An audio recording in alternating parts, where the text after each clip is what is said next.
Let's start this with a heads up. This video contains detailed explanations about existential dread and what living with existential dread feels like, which can be quite disturbing for some viewers, so please watch responsibly. Also, spoiler warning for the current full story of Ultrakill before the release of P2 and 5S. If you haven't played the game yet. Sorry about my cat. Anyway, go and play the game first and then we will see each other later. Hey guys, the name is Naija.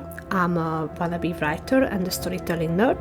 I've been working on the same draft for the past 13 years, and I decided to make this video about the writing of Ultrakill and how it handles the topic of mortality and death anxiety. First, I'd like you to go through the basics with me.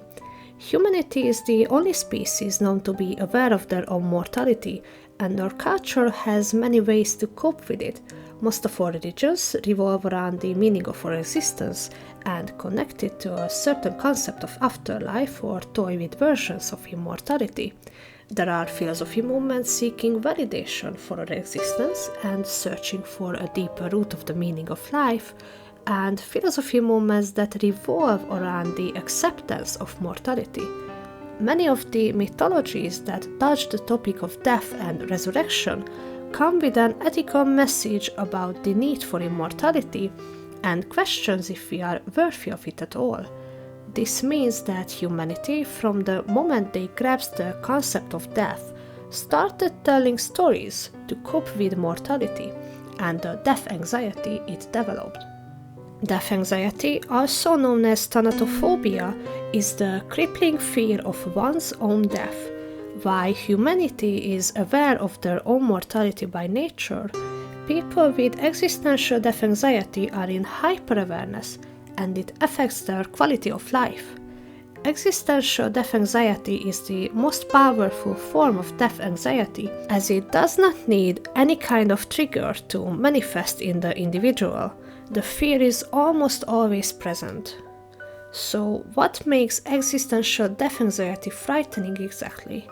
I personally believe that the key factors here are the when, the how, the inevitability of death, the fear of the loss of self and the loss of its actual worth in death, the fear of leaving this world behind. These fear factors make death become the classic survival horror enemy that is scary enough when it stalks you from your line of sight, but it's even scarier when it's not present because it might jump on you from the next corner and you are not prepared for it. The sense of impending doom also makes one question the worth of their existence, and they might worry about unfinished business or the people and the world they leave behind.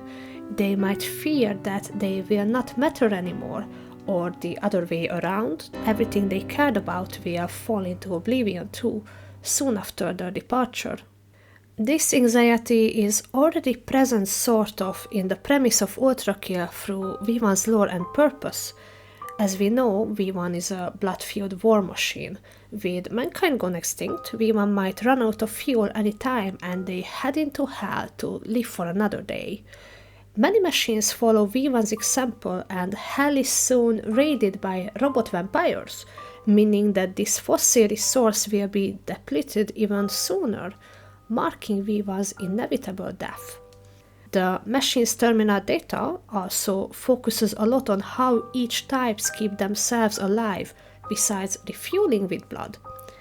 Swords machines rebuild themselves from scraps, even if it makes them unrecognizable from their original design. V2 cannot absorb blood, but their structure is less fragile, and they show some sort of strategical adaptability. Mind flayers show signs of self-awareness, which urges them to protect the human-like body they built for themselves at all costs. Meanwhile, V1 can stay on the move and also performing maintenance on the same time, and this makes them the ultimate surviving machine. These terminal entries make you wonder, what is the most valuable aspect of each machine's own existence? And what is the length they are willing to go to protect it? As I mentioned, Swords Machine's appearance and hence identity is less important than their body's health, while mind flayers are the exact opposites of that. Their look is their identity, and if protecting it means destroying it, then so be it. The story of the Lair of Lust is an existential horror where the lifeless corpse of King Minos, infested with the parasites he once tamed, wanders around the civilization he once built there, destroying it in front of the eyes of his own people. This story hits two thanatophobia birds with one stone. It both triggers the fear of the loss of your own self and the concern for the world you leave behind. Interestingly, while the fate of the body of Minos is a nihilistic tale, his soul got an existentialist one with the lore of prime souls. The terminal data says, a prime soul is an incredibly rare occurrence in which a soul amasses so much power that it no longer requires a husk as a vessel to manifest physically. As manifestations of pure will, prime souls are incredibly powerful to the point that even the prideful angels see them as a threat and will use any means necessary to stop them from forming. Prime soul is a story about defying the death of one's self. Afterlife concepts are made with the same coping intention. You want to know that although your body shuts down, you will live on somehow. To have a prime soul, you need to be known by many, loved by many, and have a strong willpower. This is again an existentialist viewpoint. And bear with me, guys, because we are about to go even deeper, as with the P1 patch we got a new secret level 2S Imperfect love song. I believe that this scene is crucial in the writing of Ultrakill. This is where the game doubles down on the topic of mortality and death anxiety. First, I'd like to take my time to share my thoughts about the intro scene because it has a double nature, you could say. The tone of the intro monologue is surprisingly grim, or overly dramatic even. Despite the running late with a toast high school trope, which is a nice indicator about what's going to happen, I was thinking whether the serious tone is the red herring here, or the scene we are about to witness. You could assume that the tolling bell might refer to a school's bell, but because of this sad tone, it sounds like the main character is talking about their final hours. From the closing gates, which might be a school closing gates, I quickly associated to the final raid towards hell before the gates closed for good. The last ones barely made it through the gates, the remaining machines did not head there on time or wouldn't have been strong enough to make it through the first layers and would have died anyway. When you start the game, V1's health is critically low if you remember, which might be a game design decision for tutorial purposes.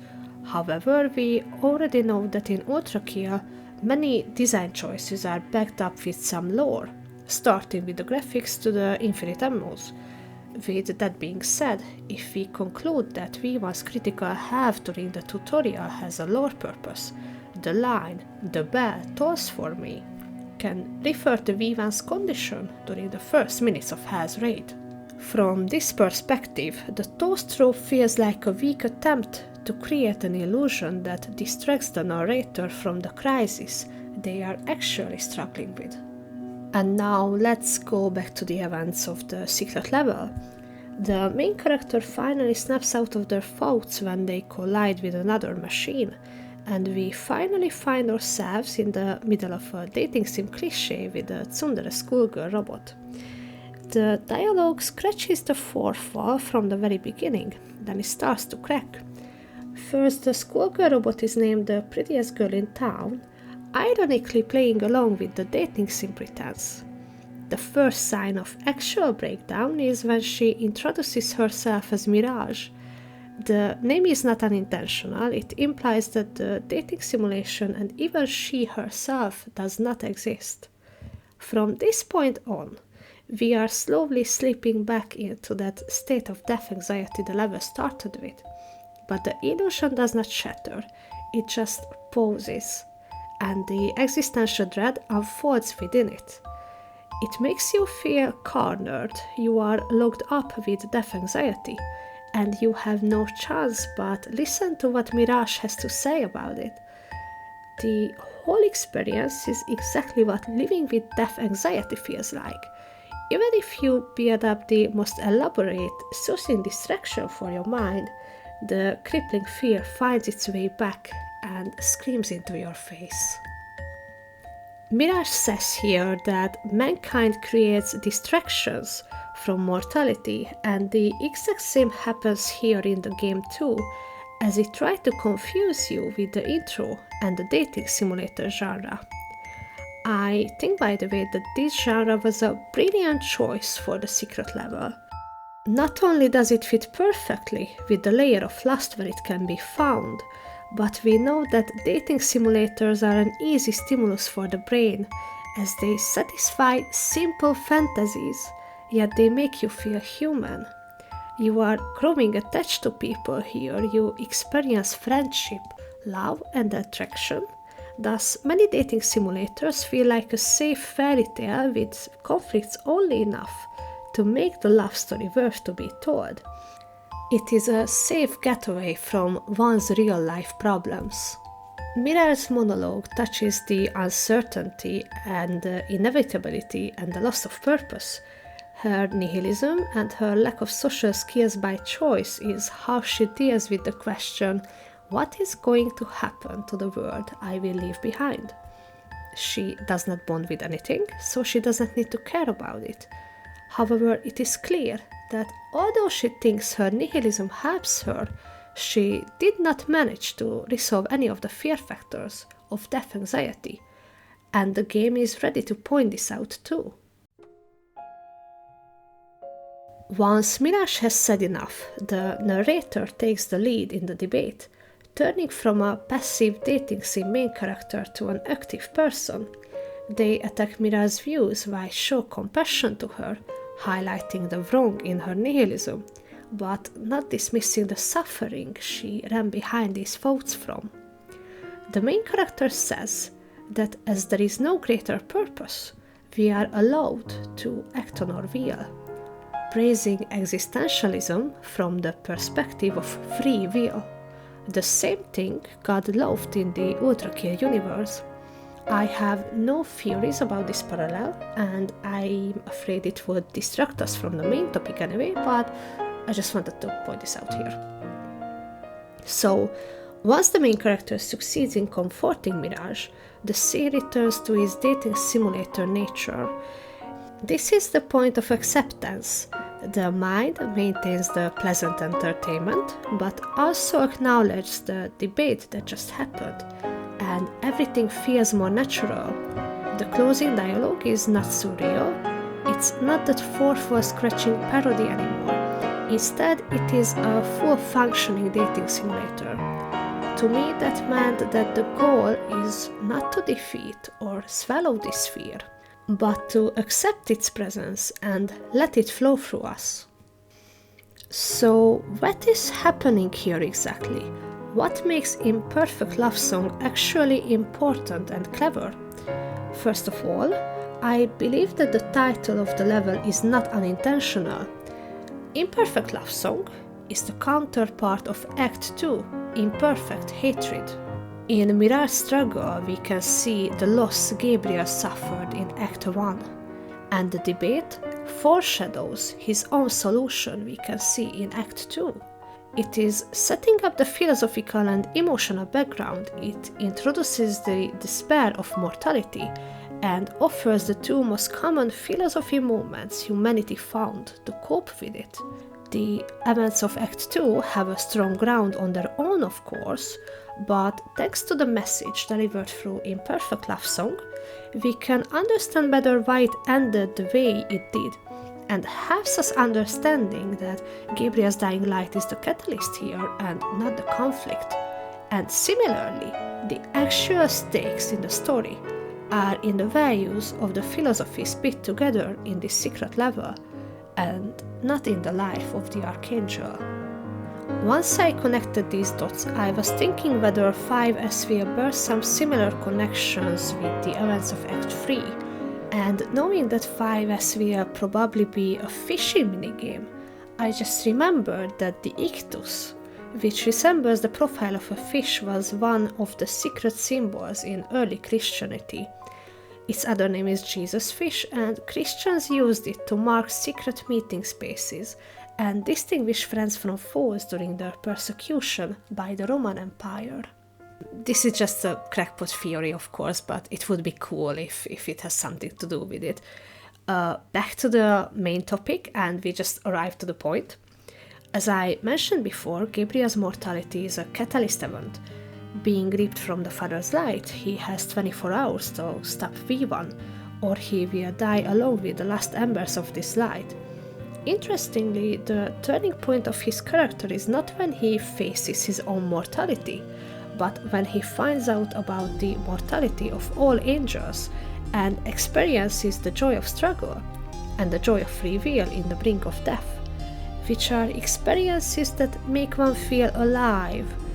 We might say that this element of his story is a love letter to mortality and human nature.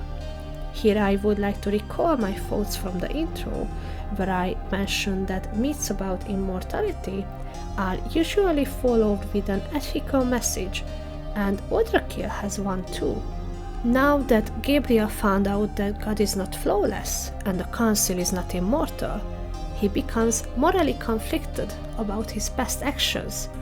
The game does not say it out loud, but it might imply that one needs to experience their own limits to create and maintain a strong moral compass. And what stronger limit one might have than the finality of their own existence? The writing of Gabriel's story is constantly dancing around existential dread. Gabriel's impending doom is a key factor of his character arc, creating angst and always present in the subtext. Although we have a theoretical when and how about Gabriel's death, the game leaves us in uncertainty. We do not know how much time has passed since his punishment, and the game never mentions exactly how much time he has left. At this point, some players even doubt if we will see Gabriel alive by Act 3, after the council said that he is going to die in a matter of hours. This is a measure that suggests that the time of his death is critically close. The game uses a single metaphor about his approaching death without saying that Gabriel is thinking about his death, the picture of a dying flame. In Act 1, the Father's light is mentioned as a burning light with embers. As it says, "As punishment, the Father's light shall be severed from your body. You have 24 hours before the last of its embers die out." In Act 2, we see this metaphor again. The word of the once supposed will of God was now shattered, and only he was left to put the pieces back together. They collected before the light of a dying fire that fresh fuel couldn't sustain. This new light showing the truth to Gabriel. The pieces never fit together to begin with.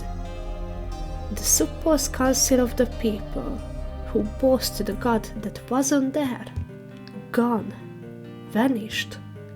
The council still chased after the light of God's fire, their memory of its words and will grown twisted and warped, and the rest of the aimless masses of heaven followed their footsteps. The angels still act in the Father's name, but his kingdom has changed. Now the fire was dying, sputtering out as the heat failed to gain purchase. Gabriel looked upon the embers with a perfect clarity. So, the interesting thing about this scene is that there is a slight uncertainty, as in what this dying light refers to exactly. It can be the bonfire he's sitting at, or the dying legacy of God, Gabriel's faith, or the Father's light itself. If it's the Father's light, then its name has become a taboo for Gabriel. It doesn't even matter. The dying light metaphor reminds us about the ending of Act 1.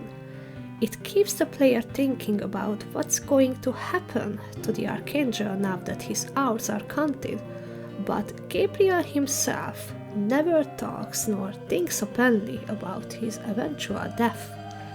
It's as if he were in denial, and the only moment when he acknowledges his situation is after the final words of the last counselor. In Gabriel's short response, a difficult decision has been made. Important to note that this part of the dialogue is not supported by narration to keep the dramatic pacing, so we can only speculate what was going on in Gabriel's mind at the moment. The ellipses in the script, however, imply a brief pause in some nature.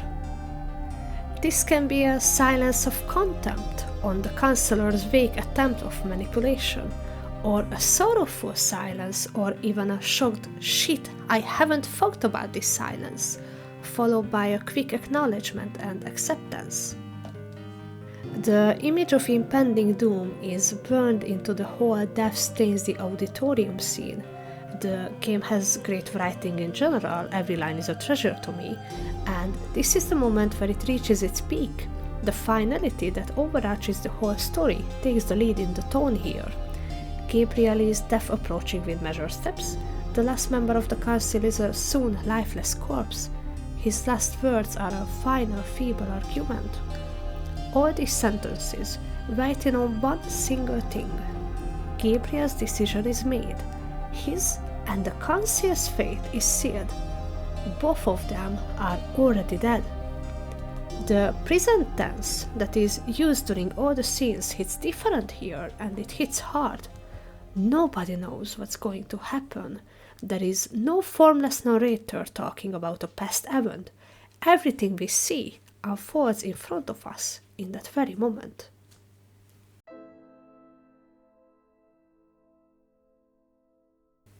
And how did Imperfect Love Song told us about this twisted advance? Gabriel's self and the worth of his self is questioned during Act 1 when the council declares his defeat as heresy. Then it is questioned again in Silence Introspection, when he faces the weight of the murders he committed in the name of God, feeling uncertain about the righteousness of his actions. As he formed his identity and his worth around the will of God, these crises landed a critical hit on his sense of self. He lost his own meaning. In the bonfire scene of Act 2, among the ruins of his faith and in the shadow of his own mortality, he found his way out of his despair and confusion. He drew his blade and held it in contrast to the dying light. In its reflection he saw a weapon reborn, no longer wielded by the will of another, but his own. This entire moment of change in Gabriel has been foreshadowed with the message of 2's Imperfect Love Song. It is because we have no greater purpose that time spent on goals set by oneself cannot be time wasted. In the end, nothing matters, and therefore you have no reason not to do what you want, rather than whatever illusion of greater purpose is forced on you by others, or even your own misguided thoughts. But we are talking about Gabriel, who, despite his prideful nature, cares less about himself and more about the cause he represents. He was loved and renowned among the angels of heaven for a good reason, and unopposed to this side of his personality in Silence Introspection, his focus shifted from his corrupted morality to the status quo in heavens. His actual concern is the what's going to happen to the world without me. This was the crisis he wanted to deal with the most, as he cared about his people. So he slayed the council to serve true justice, and he left the rest of the work to the people of heaven. Here we see a small glimpse of development in his sense of identity too. The book about the death of Minos says, Gabriel struck down Minos. his flesh torn asunder with torrents of crimson pooling at his feet as we all cried out for clarity. Justice, Gabriel decreed to all, with our just ruler writhing in waning agony. The Lord's will be done. We watched on in horror as Minos lay broken, now waning, screaming in defiance of God's will, Gabriel. And then, in the ending of Act 2, we can read, bereft of status but brimming with purpose, Gabriel gave a final message to the angels amassed at the gates of the auditorium before leaving heaven for the very last time. His arm outstretched, without a word, the people saw. In the silence, the message rang out to the far ends of the cosmos. His arm outstretched, without a word. He knew that he does not need to justify his actions. He knows his own worth. The meaning behind his action is clear, and he can head back to hell knowing that he has no unfinished business left in heaven. Despite Gabriel is very chill about his situation by now, we are still bargaining with his eventual death. We ask ourselves if he will become the final prime soul, or what if he got back the Father's light when he killed the council? Or will Lucifer, whose name literally means light bringer, give him a new light? Or will Gabriel become the new Lucifer in some sense? Or is Act 3's title, God with Suicide, foreshadows his fate, meaning that he will take the matter of when and how into his own hands? Or did he just accept that it's all over to him? Did he truly not think about his end at all? Or will the yellow arm will be his arm, so at least we will have a keepsake of him we can use? There are still so many questions and so much uncertainty because the writing has not resolved yet that sense of existential dread it built up in the first acts. The title of the conclusion, God with Suicide, it does sound very meta and over the top, but it leaves us at unease too. We know that the end is coming. By the time of the heresy layer, hell is overflown with machines. V1 enters the last third of hell and soon he may run out of blood. And Gabriel has hours to live. What is Ultrakill's solution to this approaching death of everything and everyone? Can it be stopped? Does it need to be stopped? Will we see the last minutes? And what is the main takeaway of Gabriel? Will there be any legacy of him? And if not, then what is the point of his redemption? To me, the current state of the story feels like you could call a philosophical event horizon, and by the conclusion of Act 3, it can turn into either a nihilistic tale or an existentialist one. Phew! Okay, we arrived to the end. I think it's time to rest my case here. This was my take on how death anxiety and mortality is present in the writing of Ultrakill. I hope you found my analysis interesting. If you have any theories or thoughts about this topic, please do leave a comment below and leave a like if you like this video, and share it with your friends who might be also interested in this kind of lore speculations and stuff. And of course, thank you so much for watching, and hopefully we will meet again. Babám, nekem felvételt kéne készítenem. Nem zavar? Nem zavar.